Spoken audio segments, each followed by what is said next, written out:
Namun sekarang janganlah bersedih hati dan jangan pula menyalahkan diri sendiri. Wah, luar biasa ya. Di dalam kesempatan ini dia bilang jangan bersedih hati, jangan menyalahkan diri sendiri ya. Jadi itu kan kejahatan ya, kebencian, kejahatan ya. Tapi jangan, Yosef bilang jangan menyalahkan diri sendiri. Nah berarti dia sebenarnya sadar saudara-saudaranya punya penyesalan gitu. Dia memahami mereka menyesal gitu. Karena di beberapa pasal sebelumnya 43, 42 gitu dia saudara-saudaranya nampak mengaku bersalah gitu ya. Jadi dia tahu mereka memang. Nah ini orang yang diampuni harus punya ciri memiliki rasa bersalah. Ini penting karena kadang minta ampun itu cuman mulut gitu ya. Jadi tidak ada rasa bersalah dalam hati. Makanya kita kenali dulu siapa yang pantas diampuni dengan melihat, menganalisa, mendengarkan apakah dia punya rasa bersalah kepada dosanya, kepada kesalahannya. Jangan pula menyalahkan diri sendiri bahwa kamu telah menjual aku ke sini. Ya. Karena untuk menyelamatkan kehidupanlah Tuhan telah menyuruh aku mendahului kamu. Jadi dia sadar untuk menyelamatkan kehidupan. Nah ini penting sekali kita memahami penderitaan kita. Alasan apa di balik itu dan alasan ketuhanan. Maka sekarang bukan kamu yang menyuruh aku ke sini melainkan Tuhan. Wah ini agak berat ini kalau dipikirkan gitu. Jadi mereka merancangkan kejahatan. Yosef menderita, tapi itu atas izin Tuhan yang memang ingin begitu ya. Jadi intinya adalah Yosef harus pergi ke Mesir. Soal caranya, cara manusia itu yang memang tidak menyenangkan. Tujuannya benar, pergi ke Mesir, caranya cara setan, intinya begitu. Cara manusia, cara setan. Cara yang berdosa gitu. Jadi ini kadang konsep yang agak sulit diajarkan, agak sulit diterima juga, bagaimana Tuhan memakai dosa untuk mencapai tujuannya. Jadi makanya kadang ada istilah Tuhan mengizinkan segala sesuatu terjadi untuk kebaikan kita. Ini di kitab Roma gitu ya. Roma 8:28-30. Tapi ya itu memang Tuhan itu seperti itu cara kerjanya. Jadi kalau mau protes ya gimana? Nggak bisa.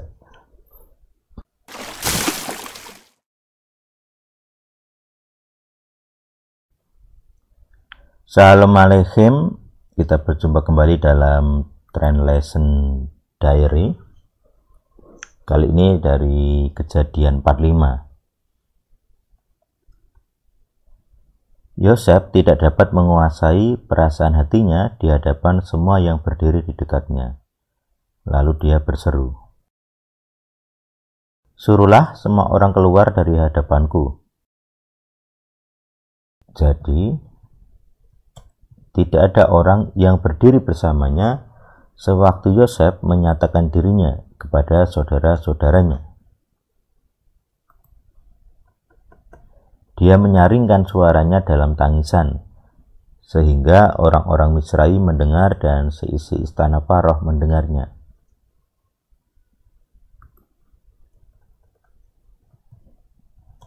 Yosef berkata kepada saudara-saudaranya, "Akulah Yosef. Apakah bapakku masih hidup?"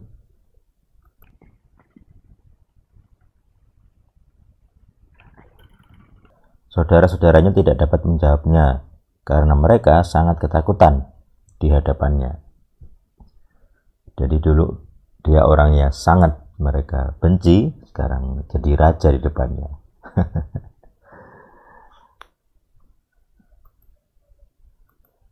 Sampai Yosef harus ngomong gini ya. Yosef berkata kepada saudara-saudaranya itu, "Aku mohon, mendekatlah kepadaku." Lalu mereka mendekat. Kemudian dia berkata, "Akulah Yosef, saudaramu, yang kamu jual ke Misraim. Namun sekarang janganlah bersedih hati dan jangan pula menyalahkan diri sendiri." Wah, luar biasa ya. Di dalam kesempatan ini dia bilang, jangan bersedih hati, jangan menyalahkan diri sendiri. Ya. Jadi itu kan kejahatan ya, kebencian, kejahatan. Tapi jangan, saya bilang jangan menyalahkan diri sendiri.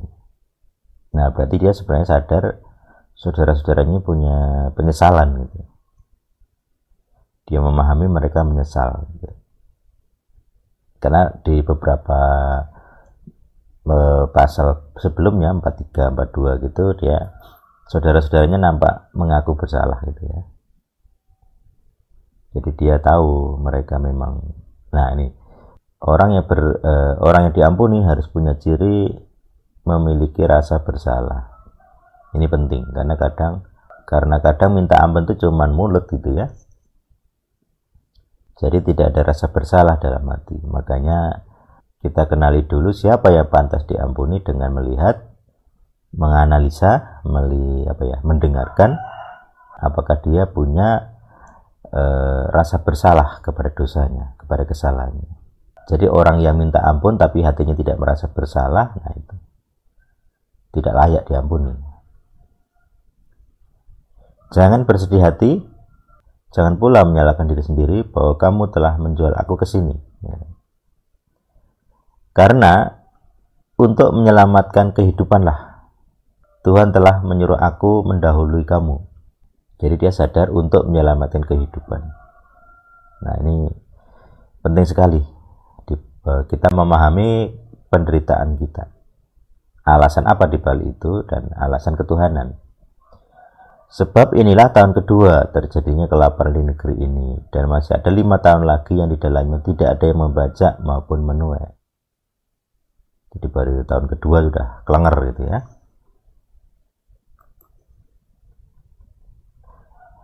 Tuhan menyuruh aku mendahului kamu untuk memelihara keturunan bagimu di negeri ini dan untuk menyediakan penghidupan bagimu melalui penyelamatan besar.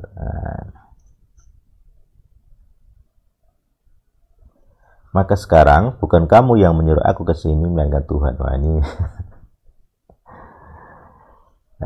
agak berat ini kalau dipikirkan gitu. Jadi mereka merancangkan kejahatan, Yosef menderita, tapi itu atas izin Tuhan, Tuhan yang memang ingin begitu ya. Jadi intinya adalah Yosef harus pergi ke Mesir. Soal caranya, cara manusia itu yang memang tidak menyenangkan. Tujuannya benar, pergi ke Mesir, caranya cara setan, intinya begitu. Cara manusia, cara setan, cara yang berdosa gitu. Jadi ini kadang konsep yang agak sulit diajarkan, agak sulit diterima juga, bagaimana Tuhan memakai dosa untuk mencapai tujuannya. Jadi makanya kadang ada istilah Tuhan mengizinkan segala sesuatu terjadi untuk kebaikan kita. Ini di kitab Roma gitu ya. Roma 8:28 sampai 30. Tapi ya itu memang Tuhan itu seperti itu cara kerjanya. Jadi kalau mau protes ya gimana? Nggak bisa.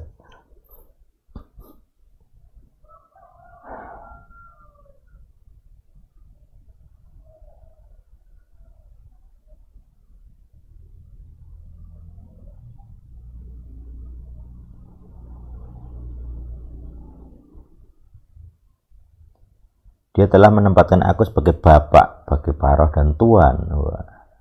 Bapak bagi Paroh dan tuan atas seluruh isi rumahnya.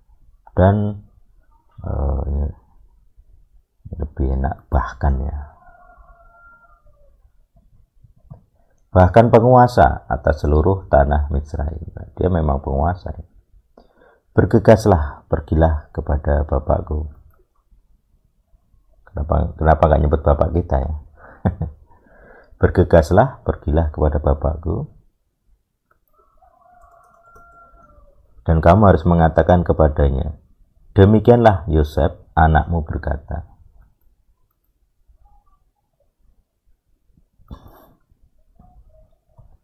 Tuhan telah mengangkat aku sebagai tuan bagi seluruh Mitsraim.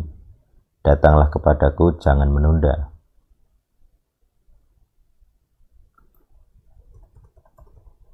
Engkau akan menetap di tanah Gosen dan akan menjadi dekat denganku, kamu dan anak-anakmu dan anak-anak dari anak-anakmu.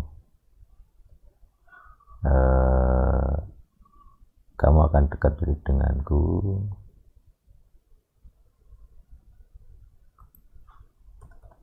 Anak-anak dari anak-anakmu, kawanan dombamu dan kawanan lembumu serta semua yang engkau miliki. Aku akan menunjang hidupmu di sana karena kelaparan ini masih 5 tahun lagi, supaya engkau tidak berkekurangan. Karena kelaparan ini masih 5 tahun lagi, supaya engkau tidak berkurangan, engkau dan seisi rumahmu dan semua milikmu.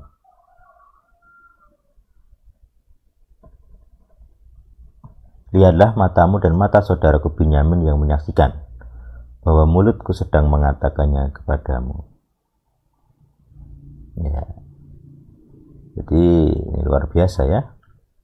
Dia memahami Tuhan bekerja. Jadi Tuhan bekerja melalui dosa. Memang ini konsep pemuritan yang berat. Oke. Setelah kamu menceritakan kepada bapakku segala kehormatanku di Mitsraim ini dan semua yang telah kamu lihat, maka bergegaslah dan bawalah bapakku kemari.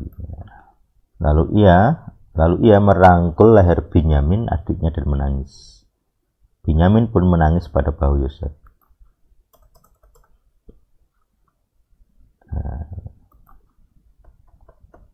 Dia mencium semua saudaranya dan menangis atas mereka. Sesudah itu saudara-saudaranya bercakap-cakap dengan dia. Ada pemulihan ya, pengampunan, pemulihan. Adapun kabar itu telah terdengar di istana Paroh dengan mengatakan, saudara-saudara Yosef telah datang. Hal itu dipandang baik di mata Paroh dan mata para pegawainya. Welcome ya mereka ya.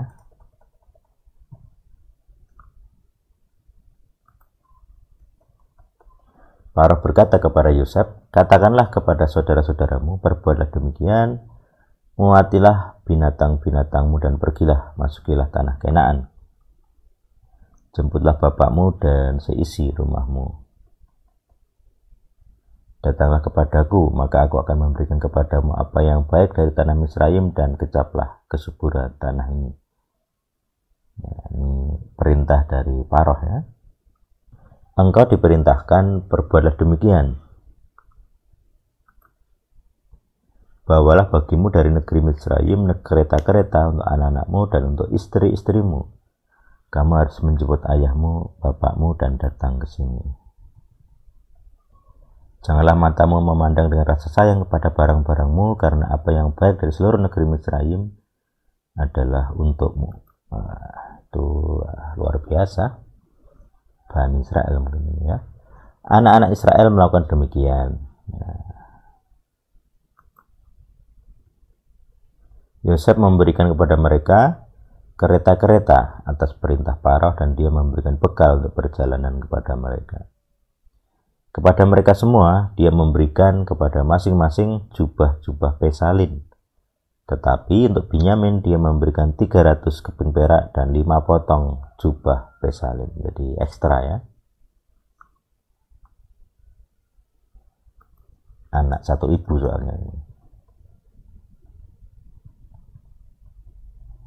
Untuk bapaknya dia mengirimkan seperti ini. 10 ekor keledai jantan yang bermuatan apa yang baik dari Mitsraim, 10 ekor keledai betina yang bermuatan gandum dan roti dan makanan untuk ayahnya, untuk bapaknya di perjalanan. Lalu ia melepas saudara-saudaranya dan pergilah mereka, dan mereka pergi. Sambil dia berpesan kepada mereka, janganlah berbantah-bantahan di perjalanan. Maka mereka pergi dari Misraim.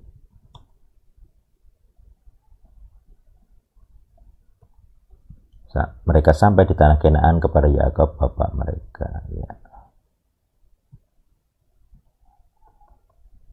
Sampai di tanah Kanaan kepada Yakub bapak mereka.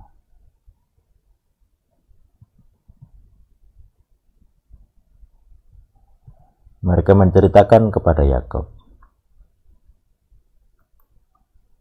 dengan mengatakan, Yosef masih hidup dan bahwa dialah yang memerintah atas seluruh tanah Misraim.